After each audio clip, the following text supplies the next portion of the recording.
Magandang araw mga kapatid, ako po si Marian Enriquez, ang News 5 House Correspondent. Dapat na nga bang mag-inhibit sina Senators Amy Marcos at Robin Padilla sa impeachment trial ni VP Sara? Para sa ilang kongresista ay napakagarapal na raw ng pagpapakita ng ilang senator judges na nakapanig sila kay VP Sara. Kasunod nga yan nung pahayag ni Senator Robin Padilla na tinawag niyang susunod na Pangulo ng Pilipinas si VP Sara at siya pa raw mismo yung magka-campaign manager para kay VP Sara at Senator Amy Marcos sa 2028. Hindi na nga nagulat yung ilang mga kongresista tungkol dito, pero para kay House Prosecutor Joel Chua, ay dapat naman magpakita ng neutrality o wala po dapat kinikilingan itong mga senator judges dahil ito po yung nakasaad sa kanilang Senate Rules on Impeachment.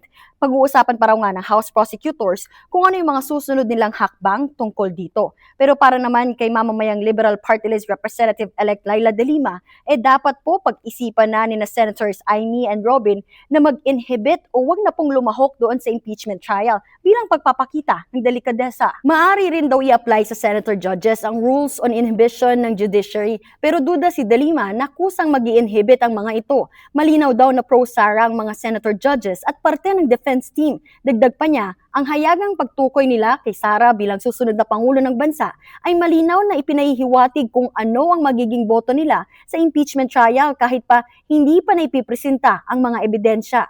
Ayon pa kay De Lima, ito raw yung pinakagarapal o most blatant display of bias and prejudgment. Ganito rin yung pahayag o sentimiento ng ACT Teachers Party List. Kahit siguro tawasin mo yung mga yan, ay supporter pa rin ng mga Duterte. Kaya dapat ay mag-inhibit sila as senator judge doon sa magaganap na o yung trial para doon sa impeachment. So mukhang wala na tayong magagawa diyan sa dalawang 'yan. Kung ganyan ang mga statement, hindi pa nagsisimula ang paglalabas ng mga testimony, mga witnesses, mga documents, ay meron na silang pre-judgment doon sa impeachment trial, impeachment case. Siyempre, nakadepende pa rin po itong desisyon na yan ng pag-i-inhibit sa senator judges. Pero para sa ilang kongresista, malabo po yan mangyari.